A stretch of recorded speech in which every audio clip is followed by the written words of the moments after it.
The scanning chamber hummed with that particular frequency that made Councillor Vroth's auxiliary gills itch. 300 cycles of diplomatic service, and he'd never seen the High Fleet's medical bay this crowded. Apparently, when humans showed up to treaty negotiations with a child in tow, everyone suddenly became a pediatric xenobiologist. "Explain this again," Vrath said, his translator crackling with barely suppressed irritation. "The human delegation brought offspring to a military summit?" Lieutenant Kessa, her scales shifting through 12 shades of bureaucratic anxiety, nodded. "Affirmative, Counselor." Ambassador Marcus Reeves, his daughter, Emma, age 7, standard rotations, and the creature. Vrath repeated the words like they tasted bad, which, given his species' tendency to taste emotions through chemoreceptors, they probably did. "You're telling me there's an unregistered biological entity on my station, and we're only having this conversation now?" Kessa's scales went full violet. That was never good. "Sir, the ambassador insists it's a domesticated earth animal, common household companion, but our sensors can't get a proper reading, and medical protocols require all non-sapient organisms undergo standard health screening before station integration, especially those in proximity to juvenile beings." And Kessa. Vrath held up one webbed hand. "Breathing. Try it." She sucked in air through her vocal slits. "Now. Where are they?" "Observation Deck 7. The child refuses to enter the scanner without the animal. The animal refuses to move. The ambassador refuses to force either of them. It's a whole situation, sir." Vrath's headache was developing a headache. "Of course it is. Because the universe looked at my retirement timeline and decided comedy was more important than my mental health." The walk to Observation Deck 7 took approximately 4 minutes. Vrath spent 3 of them mentally composing his resignation letter. The 4th minute was reserved for accepting that he'd never actually submit it, because someone had to keep the fleet from accidentally starting wars over administrative nonsense. The doors hissed open, revealing a scene that would haunt his dreams for entirely new reasons. Ambassador Reeves stood with his arms crossed, looking like patience carved from stubborn granite, tall for a human, with hair going silver at the temples and eyes that suggested he'd negotiated with people far more intimidating than a mid-level Thelonian bureaucrat. Beside him, a small human child sat cross-legged on the floor and on her lap. Vrath stopped walking. "That," he said slowly, "is the creature?" The thing was maybe half a meter long, built low to the ground, with a coat that looked like someone had taken black and white fur and applied it with aggressive disregard for aesthetic sensibility. Small rounded ears, a pointed snout, and eyes that looked directly at Vrath with an expression that somehow conveyed both complete indifference and active contempt. "This is Patches," Emma said brightly, stroking the animal's head. "He's a honey badger. He's my best friend." "A honey badger." Vrath consulted his internal database. "Nothing. I'm unfamiliar with the species." "Not surprised," Reeves said, his tone pleasant in that way humans got when they were absolutely not surprised and slightly amused by your ignorance. "They're not exactly common pets. Emma's special circumstances required special accommodations." Special circumstances. Vrath's headache threw a party and invited all its friends. "I have something called type 1 diabetes," Emma explained, with the casual confidence of a child who'd given this explanation many times. "My body doesn't make insulin right. Patches can smell when my blood sugar goes wrong. He warns me before I get sick. He's a medical alert animal." Vrath looked at the honey badger. The honey badger looked back with an expression that suggested it had better things to do but was willing to tolerate this interruption with extreme prejudice. "A medical necessity. I see." Vrath straightened his robes. "Nevertheless, protocol requires all animals undergo standard health scanning. The procedure is painless, takes approximately 3 minutes, and no." Emma's voice didn't rise. "Didn't need to." The word landed with the finality of a bulkhead slamming shut. "Emma, sweetheart." Reeves crouched down, keeping his voice gentle. "We talked about this. The nice people here just need to make sure Patches is healthy. Then we can..." They want to take him away. The child's lower lip trembled. Oh no. Vrath knew that look. That was the pre-crying look. He'd seen it on 73 different species' offspring. It was universal, terrible, and made grown warriors contemplate surrender. Nobody's taking anybody anywhere, Reeves assured her, shooting Vrath a look that said, "Back me up here or I'll make your next diplomatic review." Interesting. Correct, Vrath said quickly. Simple scan. The animal remains with you. Visual monitoring only. Nothing invasive. Patches doesn't like scanners, Emma said stubbornly. Last time, at the Earth station, he bit the vet. The vet said words Daddy told me to never repeat. Vrath could imagine. Perhaps if the honey badger made a sound. Low, rumbling, coming from deep in its chest. It wasn't a growl. Exactly. More like a diesel engine idling in a gravel parking lot. The kind of sound that made Vrath's survival instincts sit up and pay attention despite his higher brain functions, insisting this was a small, domesticated creature. He's saying no, Emma translated helpfully. The creature doesn't have veto power over station medical protocols, Lieutenant Kessa interjected, stepping forward with a scanner and her primary manipulator. If we could just... She reached toward the honey badger. Several things happened very quickly. The honey badger's head swiveled. Those small, dark eyes locked onto Kessa with the intensity of targeting lasers. Its lips pulled back, revealing teeth that seemed disproportionately large and sharp for such a compact animal. The rumbling sound escalated into something between a hiss and a snarl that made Vrath's translator briefly shut down in self-defense. Kessa froze mid-reach, every scale on her body standing straight out in primal terror. I wouldn't, Reeves said mildly. Patches has very strong opinions about personal space. It's a domesticated animal. Kessa's voice hit frequencies Vrath didn't know she could produce. It can't possibly. Medical alert animals are trained, not domesticated, Reeves corrected. There's a difference. Patches works with Emma because he chooses to. But he's still very much a honey badger at his core. And what? Vrath asked, feeling like he was going to regret the question. Is a honey badger at its core? Reeves smiled. It was not a comforting expression. The most fearless mammal on Earth. Documented taking down prey 10 times its size. Known to fight lions, buffalo, and venomous snakes for fun. Thick skin that resists bites, stings, and most conventional weapons. Metabolism that processes toxins other animals find lethal. And an attitude best described as aggressively unconcerned with the concept of self-preservation. Vrath stared at the small creature currently being petted by a 7-year-old child. You're joking. Wish I was. Emma's medical team spent 2 years finding and training Patches. Turns out honey badgers are smart enough to learn complex scent detection but stubborn enough that traditional training methods don't work. You have to convince them to care. Emma's the only person Patches has ever bonded with. The honey badger, as if aware it was being discussed, yawned. Its mouth opened wide enough to swallow Vrath's optimism whole, displaying an impressive array of carnivorous dental work. Fascinating, Vrath said weakly. However, station protocols exist for reasons. We've had incidents with undocumented biological entities, parasites, pathogens. The treaty summit brings together 47 species, many with incompatible biochemistries. If this animal carries something harmful, Earth's medical clearance wasn't sufficient. Reeves pulled out a datapad, scrolling through files. We provided comprehensive health records, genetic mapping, behavioral analysis, everything your advanced team requested 3 months ago. Kessa checked her own pad, scales fading to embarrassed beige. The documentation was flagged for secondary review, due to, irregular biological readings. Irregular how? The honey badger's cellular structure produces anomalous scanner results.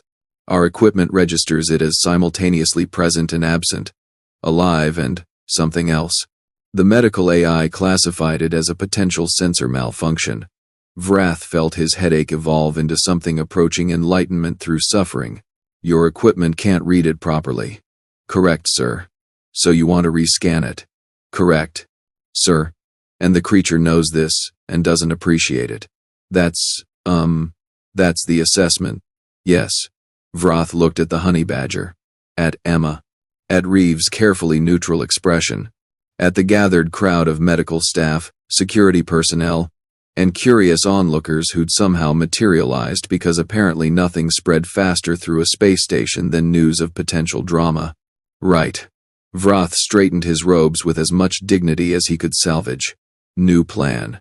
We conduct the scan here. Open environment. The child maintains physical contact with the animal. Minimal equipment. Lieutenant Kessa, get me the most non-threatening scanner we have. Sir, regulations specify containment protocols for Kessa. I'm looking at a creature that apparently fights lions for recreational purposes, being guarded by a human child who seems perfectly willing to cry, and backed up by a human ambassador who definitely knows more about this situation than he's saying. Regulations can take a number and wait their turn. Kessa departed, muttering about protocol violations and early retirement. Reeves nodded appreciatively. Practical. I like that. Don't mistake practicality for approval, Ambassador. I still think bringing a child and her aggressive emotional support weasel to a military summit shows questionable judgment. Noted. But Emma goes where I go. Non-negotiable. Daddy has to take care of me, Emma added, still petting Patches. The honey badger's eyes had closed to slits, though Vroth suspected it was tracking every movement in the room through some mysterious predator sense. Mommy's deployed with the 7th Fleet. Daddy took special assignment to Earth Station so we could stay together. Something in Vroth's irritation softened despite his best efforts. I see. And Patches saves my life lots of times. Last month, he woke me up at 3 in the morning because my sugar crashed. The doctors said if he hadn't, I could have died. The honey badger opened one eye, gave Vroth a look that clearly communicated, yes, I'm a hero. Your point? And closed it again. Kessa returned with a handheld scanner, small and blessedly free of the intimidating bulk of standard medical equipment. This is the best I can do, sir. Reduced range but less invasive. If I can just get within half a meter, let me ask him first. Emma interrupted. She leaned down, whispering something in the honey badger's ear. The creature's ear twitched. It made a sound somewhere between a grunt and a huff. Patches says okay, but you have to move slow and not touch him. The creature told you this? Kessa's skepticism was palpable. We understand each other, Emma said with simple confidence. Reeves cleared his throat. The bond between medical alert animals and their handlers is well documented. They develop communication methods beyond standard training. Emma's particularly good at reading Patches' signals. Vroth watched as Kessa approached, moving with the kind of exaggerated care usually reserved for defusing explosive devices. The honey badger remained still, eyes half closed, but that rumbling sound started up again. A warning. A reminder. I'm allowing this, but don't mistake permission for weakness. The scanner activated with a soft chime.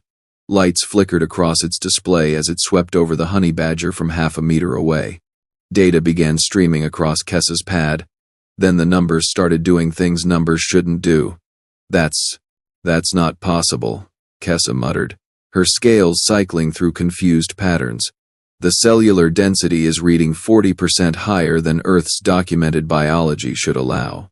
The metabolic rate is operating in 3 different zones simultaneously, and there's some kind of electromagnetic signature that the scanner made a sound like electronic indigestion. Smoke curled from its ventilation ports. The display showed a single word, error. Then it died with a sad electronic wheeze. Well, Reeves said into the silence. That's new.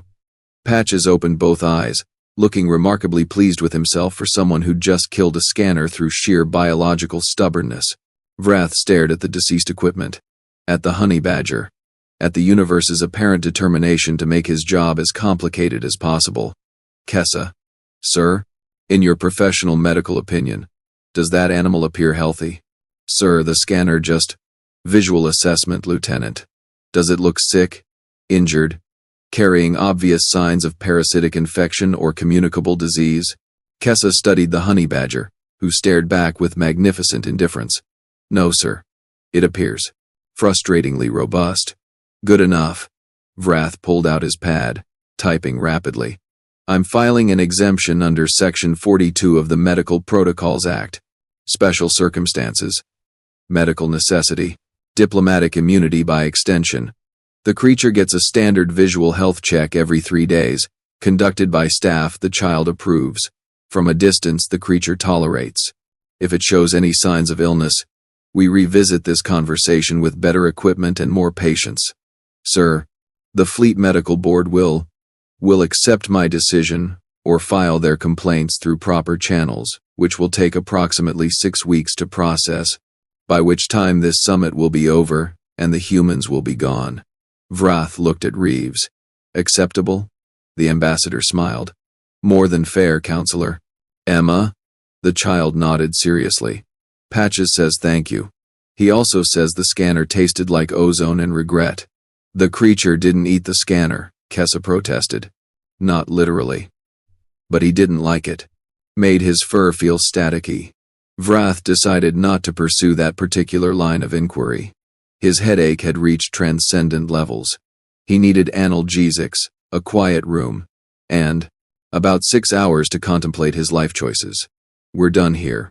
Ambassador, your quarters are in Section 12. Medical staff will conduct daily visual checks per the exemption. Try not to let your daughter's aggressive support animal terrify any more of my personnel. No promises, but we'll do our best. As the crowd dispersed and Reeves gathered Emma and Patches, Vrath caught the ambassador's eye. One question. Off the record. Sure. Why a honey badger? Of all Earth's creatures, all the possible medical alert animals, why choose something so aggressively terrifying? I was going to say complicated, but yes. Reeves looked down at Emma, who was carefully settling Patches into a specialized carrier on her back. The honey badger climbed in with surprising grace, poking his head out to survey his domain. Because Emma needed something that wouldn't quit, wouldn't back down, wouldn't give up on her even when things got hard. His voice softened. My daughter has a condition that could kill her in her sleep. She needed a guardian who was too stubborn to let that happen.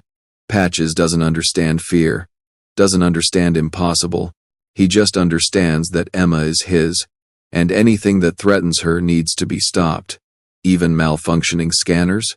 Especially malfunctioning scanners. Vrath watched them leave, the small human child and her impossibly fierce companion. Behind them, technicians were already cleaning up the deceased scanning equipment and filing incident reports that would probably haunt his personnel file. Kessa appeared at his shoulder. Sir? The treaty delegation from Arcturus Prime is requesting extended medical screening for their environmental suits. Apparently, they're concerned about cross-contamination after witnessing the, quote, scanner incident with the human's war beast. It's not a war beast. It's a medical alert animal. Should I tell them that? Vrath considered the question. Considered the honey badger's magnificent disdain for authority. Considered how much easier his job might be if everyone approached this summit with a healthy dose of caution. No, he said finally. Let them wonder. Fear keeps people polite. Kessa's scales rippled with amusement. As you say, sir. Vrath returned to his office, updated his logs, and added a personal note to the file. Human delegation arrived with juvenile and medical support animal. Species: honey badger. Classification: apparently capable of defeating modern technology through pure attitude. Recommendation: do not engage, do not scan, do not question. Accept that some things in the universe are beyond our understanding, and be grateful they're on our side. He paused, then added, also, never underestimate what humans will do for their children, or what their children's guardians will do in return. Somewhere on Deck 7, in quarters probably not designed for occupancy by Earth's most fearless mammal, Emma was settling in for the night. Patches was curled beside her bed, small eyes open and watchful. The honey badger didn't sleep much. Didn't need to.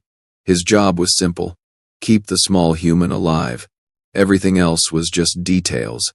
And if anyone, anything, or any piece of malfunctioning medical equipment had a problem with that, well, they were welcome to take it up with him. The honey badger's teeth gleamed in the dim light. He was ready. The treaty summit officially began at 0800 station time, which meant Vrath had been awake since 0500 dealing with the cascade of problems that apparently spawned overnight like particularly aggressive mold. The Arcturian delegation wanted separate atmospheric processors. The Kelvorian trade minister had discovered his assigned quarters were adjacent to the human section and filed a formal complaint about potential contamination from unspecified Earth biologics. And someone, somehow, had leaked footage of yesterday's scanner incident to the station's internal network. By breakfast, everyone knew about the honey badger. "Counselor, we have a situation." Kessa appeared in his doorway looking like she'd aged 10 cycles overnight. Her scales were doing something Vrath had never seen before. A sort of panicked paisley pattern. Defined situation in a way that doesn't make me want to resign immediately. "The Valasian science minister wants to meet Patches." Vrath's brain stuttered. "Excuse me?" "Minister Torvin. The reptilian one with 12 degrees in xenobiology. She saw the footage. She's calling it, and I quote, the most fascinating biological anomaly she's encountered in 40 years of research. She's requesting a formal observation session." "Absolutely not. She's threatening to withdraw Valasian support for the trade agreements, unless she gets access. That's extortion. That's Minister Torven. Sir, she once held up an entire planetary defense treaty for 3 weeks because someone wouldn't let her study their moon's bacteria. She's persistent." Vrath pressed his palms against his eyes. The headache from yesterday had apparently invited its entire extended family for a reunion. "Fine. Coordinate with Ambassador Reeves. Remote observation only. No direct contact. No scanning equipment anywhere within a 10-meter radius. And someone needs to explain to Minister Torvin that the honey badger is not a research subject. He's a medical necessity." "Already tried, sir." She said, "All biology is research if you're brave enough." That's horrifying. That's science, apparently. The observation session was scheduled for 1300 hours in Conference Room 3, chosen specifically because it had reinforced glass viewing panels and could be sealed in case of, well, whatever might happen when you put a determined xenobiologist in proximity to Earth's most stubborn mammal. Vrath arrived early, hoping to establish ground rules. He found Minister Torven already there, her elongated snout pressed against the glass, all 6 eyes wide with scientific enthusiasm. "Counselor, excellent. I've been reviewing Earth's biological database all morning. Did you know honey badgers have been documented breaking into beehives, enduring hundreds of stings just to consume the larva? The pain tolerance alone suggests neural adaptations we've never catalogued. Fascinating. However, I must stress that this is purely observational. The creature is here as medical equipment, not entertainment. Everything is entertainment, if you view it through the proper lens of intellectual curiosity." Reeves entered with Emma and Patches, the latter riding in his customary position on the child's back, surveying the room like a small, furry emperor inspecting his domain. "Ambassador, thank you for agreeing to this," Vrath began. "Wasn't really a choice, was it?"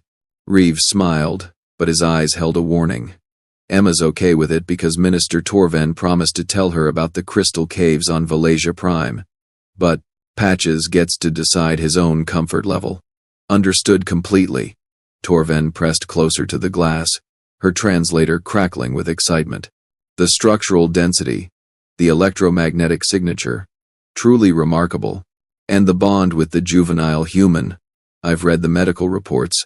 The scent detection capabilities are beyond our current understanding of mammalian olfactory systems." Patches, for his part, stared at the glass partition with an expression suggesting he understood exactly what was happening and found it mildly amusing at best. Emma set down her carrier, and Patches hopped out, stretching in that liquid way small predators had. He investigated the room's corners, sniffed at the ventilation ports, then planted himself directly in front of the observation window, staring at Minister Torven. "Oh, he's magnificent," Torven breathed. "The musculature, the coat density, and those eyes. Such intelligence. Such presence. The honey badger tilted his head, maintaining eye contact. Then he did something unexpected. He turned around, lifted his tail, and sprayed the glass partition with a pungent secretion that made Vrath's olfactory sensors briefly contemplate retirement. Fascinating. Torven pulled out a scanner, ignoring the smell entirely. Anal gland secretion as a territorial display. The chemical composition must be incredibly complex to generate that potency. If I could just get a sample, no sampling, Reeves said firmly. Though Vrath caught the slight twitch at the corner of his mouth that suggested he was fighting not to laugh. Emma giggled. Patches says this is his space and the lady needs to respect boundaries. The creature communicates through scent marking, Torven continued, completely unbothered. Combined with the electromagnetic field disruption we saw yesterday, I theorize the honey badger has developed a unique form of bioelectric defense mechanism, perhaps related to its diet of venomous prey. The evolutionary adaptations required would be an alarm cut through her theorizing. Not the station alarm. Something else. High-pitched. Urgent. Emma's medical alert bracelet. Reeves was beside his daughter instantly. Emma, how do you feel? Dizzy. A little. The child's voice had gone small. Patches moved faster than Vrath's eyes could track. One moment he was at the glass partition. The next he was pressed against Emma's leg, making a specific sound, sharp and insistent. An alert call. Blood sugars dropping. Reeves already had Emma's testing kit out. A quick finger prick, a moment's wait. His face went tight. 62. Too low. She needs glucose. He reached for Emma's medical bag, which wasn't there. I left it in our quarters. Emma's eyes were getting glassy. I'm sorry, Daddy. I thought we'd just be gone a few minutes and… Not your fault, sweetheart. Never your fault. Reeves looked up, and Vrath saw something in the human's expression he'd never seen before. Fear, pure, and simple. Counselor, I need glucose tablets. Fast. Or juice with sugar. Anything with simple carbohydrates. She's got maybe 5 minutes before this becomes a medical emergency. Vrath was already on his communicator. Medical bay. I need glucose supplements to conference room 3. Emergency priority. Sir, the medical bay is on the other side of the station. Response time is 7 minutes minimum. 7 minutes. Emma had 5. Vrath's mind raced through options. The station's food synthesizers were rated for 47 different species dietary requirements. Surely something could produce Earth-compatible glucose. But which one? Where was the nearest? How long would it take? Patches made a different sound. Low, commanding. Then the honey badger bit Reeves' pant leg and pulled. What? Patches. Not now, Emma needs. The honey badger bit harder, tugging with surprising strength, trying to drag the full-grown human toward the door. He knows something, Emma said faintly. Patches doesn't do that unless he knows something. Reeves looked at his daughter, at the honey badger, made a decision. Torven, watch Emma. Counselor, you're with me. Kessa, stay on that medical team. Then the human ambassador was running, following a small mammal who seemed absolutely certain of his destination. Vrath ran too, his robes flapping ridiculously, following a human, following a honey badger through the corridors of his own station, like the universe's most absurd parade. Patches moved with purpose, his claws clicking on the metal flooring. He didn't hesitate at intersections, didn't pause to sniff the air, just moved, following some sense that Vrath couldn't begin to understand. They passed startled delegates, confused security personnel, a food service card operator who pressed himself against the wall as the strange procession rushed past. Patches turned into Corridor 12. Then took a side passage Vrath barely remembered existed. Maintenance access, rarely used, except during repairs. The honey badger stopped at a door marked Emergency Supplies, non-humanoid rations. He scratched at it, making that insistent sound again. Emergency supplies. Reeves looked at Vrath. What's in there? Backup food stores, different biochemistries, in case of supply chain disruption or dietary emergencies. Vrath was already unlocking the door with his override codes. But I don't see how. The door opened, revealing shelves of carefully labeled containers. Rations designed for species across the galactic spectrum. Different proteins, different carbohydrates, different everything. Patches ran inside, jumped onto a lower shelf, and pawed at a specific container. Vrath grabbed it, reading the label. Kelvorian Emergency Nutrition. High glucose compound for rapid energy restoration during. He stopped.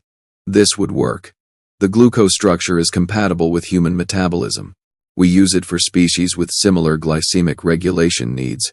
Reeves was already opening the container, pulling out a gel pack. How much? Half a pack should be sufficient for a human juvenile. Maybe less. I'd need to verify. Reeves was running again, gel pack in hand, Vrath and Patches racing behind him. They burst back into the conference room to find Emma slumped in a chair, Torvin monitoring her vital signs with maternal concern. Glucose levels still dropping, consciousness fading. Reeves tore open the gel pack, squeezed some into his palm. Emma, sweetheart, I need you to lick this. I know it probably tastes weird, but Emma's tongue touched the gel. She made a face. Tastes like purple. I know, baby. Just a little more. She consumed half the pack slowly, grimacing the entire time. Reeves watched her monitor like it held the secrets of the universe. 62. 63. 65. 70. Color returned to Emma's cheeks, her eyes focused. Better, she said softly. Reeves pulled her into a hug so tight Vrath heard the human's voice. Crack. You scared me, sweetheart. Sorry, Daddy. Nothing to be sorry for. You did everything right. And Patches. Reeves looked at the honey badger, who'd climbed back into Emma's lap the moment she was stable. Patches knew. Somehow he knew where to find help. Extraordinary. Torvin was recording everything on her datapad. The creature demonstrated spatial awareness, problem-solving, and knowledge of station layout it couldn't possibly have acquired. Unless. Her eyes widened. The electromagnetic field. What if the honey badger can sense the station's energy signatures? Different storage areas would have different power draws. Food synthesizers, medical equipment, supply storage. Each would have a unique electromagnetic fingerprint. You're saying Patches navigated by feeling the station's electrical systems? Vrath's headache had evolved beyond pain into a sort of transcendent acceptance of cosmic absurdity. It would explain the scanner malfunctions, the biological readings. If the creature naturally generates and reads electromagnetic fields as part of its sensory apparatus, our equipment would struggle to categorize it. The honey badger exists in a state our technology wasn't designed to measure. Patches, the subject of this scientific revelation, yawned and closed his eyes, apparently deciding the excitement was over and naps were now appropriate. So you're telling me, Vrath said slowly, that the human's medical alert animal is functionally operating as a biological sensor array that can map our entire station through electromagnetic perception? Essentially, yes, combined with its enhanced olfactory system tracking the child's blood chemistry. It's a mobile medical monitoring platform that would cost millions to replicate artificially. And it fits in a backpack. Evolution is remarkably efficient. The medical team arrived 3 minutes later, loaded with glucose tablets and emergency equipment. They looked slightly disappointed to find the crisis already resolved. False alarm? The lead medic asked hopefully. Crisis averted through unconventional means, Vrath replied. File it under Earth. Mammal does something impossible. Everyone acts surprised. Life continues. The medic glanced at Patches, still napping in Emma's lap. Right. Standard procedure then. As they left, Reeves checked Emma's levels one more time. Stable, rising, even.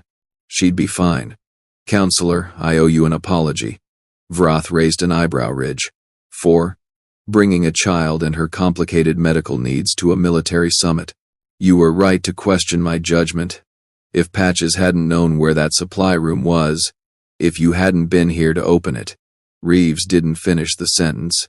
Ambassador, in my 300 cycles of service, I've learned that competence often looks irresponsible from the outside. You knew your daughter's needs. You brought the exact support system required. And that support system, just demonstrated, Capabilities that make half our medical equipment look primitive. Vrath managed something approximating a smile. Though I would appreciate advance warning next time Earth decides to bring wildlife that operates on principles our science can't fully explain. Deal. Though in fairness, we don't fully explain them either. We just accept that some things work and stop asking why. The human approach to science. Pragmatism over understanding. Keeps us alive. Minister Torvin approached, her earlier excitement tempered with something approaching reverence. Ambassador, I must formally request permission to publish my observations. The xenobiological implications are staggering. A terrestrial mammal with bioelectric sensory capabilities could revolutionize how we approach. No. Emma's voice was quiet but absolute. Everyone looked at the child. Patches isn't a science project. He's my friend. He saved my life again. That's private. That's ours. Torvin's expression shifted through several emotions before settling on understanding. You're quite right, young one. I apologize. Some discoveries are too precious to share with the universe. She bowed. A gesture of respect Vrath had seen her give exactly twice in 40 years. However, Torvin continued, might I tell you about the crystal caves? And perhaps, if you're interested, the singing stones of my home world? Your Patches might enjoy the electromagnetic harmonics they produce. Emma's eyes lit up. Really? Patches would like that? I suspect he'd find them fascinating. As Torvin began describing her world in terms a 7-year-old could appreciate, Vrath found himself standing beside Reeves, watching the scene with an odd sense of satisfaction. The summit proper starts tomorrow, Vrath said. Trade negotiations, resource allocation, territory disputes, the usual political nonsense. Looking forward to it.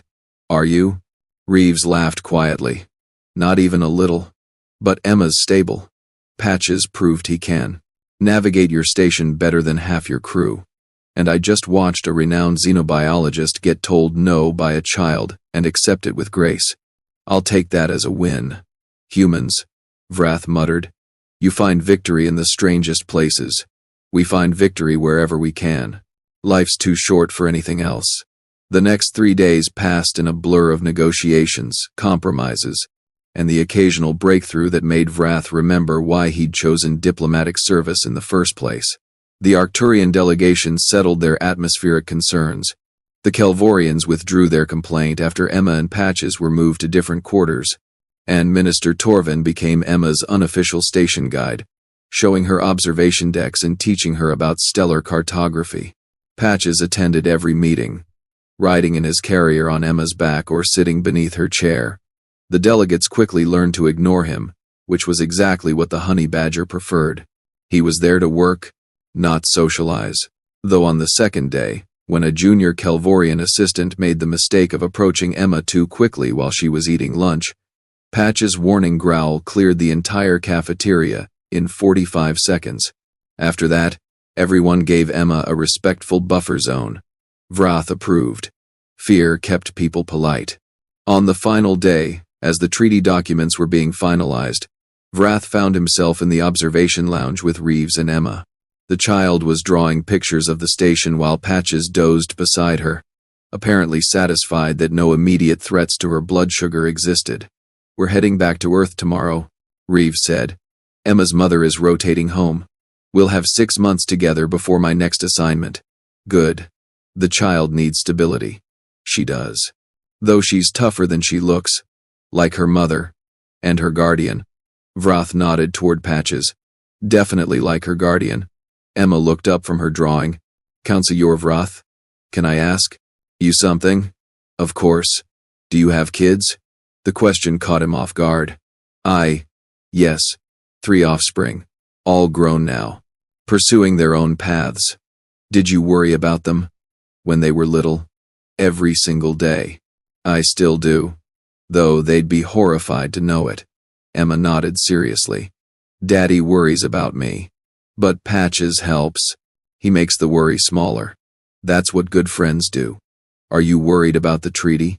All the grown-ups seemed very serious. Vrath considered how much to share with a 7-year-old human, decided honesty was its own form of respect. The treaty will help many people across many worlds. But putting together something that complex is difficult. Everyone wants different things. Finding common ground takes time and patience. Like when Patches had to learn to trust me. He didn't want to at first, but we kept trying until we understood each other. Exactly like that. Emma returned to her drawing. Reeves met Vroth's eyes with an expression that suggested he was fighting not to smile. Wisdom from unexpected sources, the human said quietly. The universe seems to specialize in those. The treaty was signed at 1800 hours station time, 47 species, countless compromises, and one document that would shape trade and cooperation for the next decade. Vroth watched the delegates affix their signatures, seals, and biometric confirmations with the satisfaction of a job completed.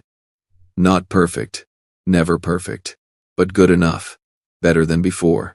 As the ceremony concluded and delegates began filtering out, Minister Torvin approached Emma one final time. Young one, I have something for you. She held out a small crystal, roughly the size of a human thumb, that pulsed with soft blue light. A singing stone from Valatia Prime. It responds to electromagnetic fields. I thought perhaps Patches might enjoy it. Emma took the crystal carefully. Really? For us? For you both, as thanks for teaching an old scientist about respect and boundaries. Emma held the crystal near Patches. The honey badger opened one eye, then both. His head tilted. The crystal's pulse changed rhythm, syncing with something only he could sense. He made a sound Vrath had never heard before. Almost musical. Definitely pleased. He likes it. Emma beamed. Thank you, Minister Torven. You're welcome. Take care of each other. As they departed, Vrath finally allowed himself to relax. The summit was over. The humans were leaving. His station could return to normal operations. Kessa appeared beside him, scales showing patterns of relief. We survived, sir. We did. Though I'm adding a new clause to future summit protocols. Sir, all Earth animals must be registered with full behavioral profiles 3 months in advance. No exceptions. I refuse to be surprised by whatever other biologically improbable creatures humans decide are appropriate companions. Wise, sir. Though in fairness, the honey badger did save the child's life. And he didn't actually bite anyone. The day isn't over yet. But it was. The day ended peacefully. Emma and Patches returned to their quarters. The delegates retired for final celebrations before departure. And Vroth completed his reports with the weary satisfaction of a bureaucrat who'd navigated chaos and emerged relatively unscathed. His final log entry was simple. Summit concluded successfully. All objectives met. Human delegation departed without significant incident. If one disregards scanner malfunctions, supply room emergencies, and the complete inability of our technology to properly categorize Earth mammals, recommend future protocols account for biological systems that operate beyond current scientific understanding. Also recommend having emergency glucose supplies in all conference rooms, just in case. He paused, then added one more line. Note to self. Never underestimate the bond between a child and her guardian, even when that guardian is a small, stubborn mammal with electromagnetic superpowers and an attitude problem. Especially then. Somewhere in transit back to Earth, Emma slept peacefully in her bunk, medical monitors showing stable levels. Patches lay beside her, the singing stone from Minister Torven glowing softly in the darkness. The honey badger's eyes were open. Always open when Emma slept. His job was simple. Keep the small human alive. Detect threats. Alert when needed. Navigate impossible situations through sheer, bloody-minded determination and biological capabilities that made scientists question their entire understanding of Earth's wildlife. The stone pulsed in rhythm with his heartbeat, with Emma's breathing, with the ship's engines humming through hyperspace. Patches closed his eyes for just a moment, then opened them again, still watching, still ready.